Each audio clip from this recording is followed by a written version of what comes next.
Okay, kids, we're at book 43, Beast from the East. Not much to say about this one.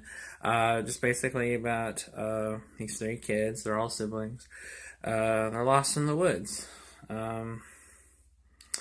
They at a nature camp, and they get lost, and they start noticing there's some weird shit. The deeper into the woods get, the grass starts turning yellow, and there's like weird purple trees and all kinds of strange birds, and they meet these creatures called the Beasts, and they're kind of like these weird teddy bear-esque looking things.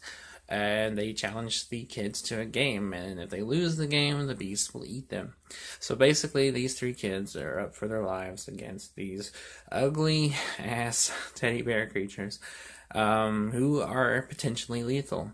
And they are basically, it's a chase, and they have to, like, run through the woods and avoid them and kind of get out either to the other side or to like a specified location. I can't remember exactly which. This is one that I haven't read in a while. Unlike Egg Monsters from Mars, it's been a long time since I've read this one.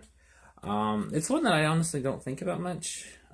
It's weird. I remember the Egg Monsters one more than I do this one. Even before I reread it. This one just kind of... Not that I dislike this one. I do remember enjoying it when I did read it, but this one just kind of bleeps off of my radar. It's one that I don't necessarily automatically think of when I think Goosebumps books.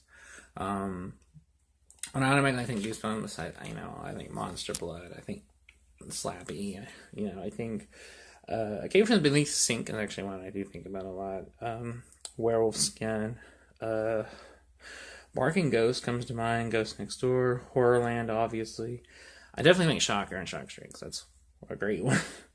But those are all the kind of ones that instantly come to mind when I think of them. So there's some that I automatically think of when I think of songs, and then there's some that, while I do enjoy, I don't automatically just jump to. And this is one of the latter. But yeah, I like that premise. It's fucking weird. This is one of those more like left field, out of nowhere, bizarre ones that Stein would write in the series. And there's more of these as the series gets later into the later books. There's a lot of like really strange ones in this one, and towards the end of the series, like he just started being like, fuck it, I'm just gonna write whatever I want.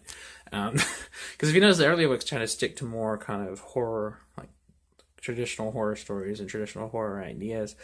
But the later the series gets, the more weirder the books get, and I like that. I like that he's breaking away from more common horror tropes and stories and getting into more different territory.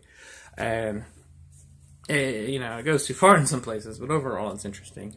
And I like that about this one. It's just a weird chase story, and it has a funny / dark ending that I remember.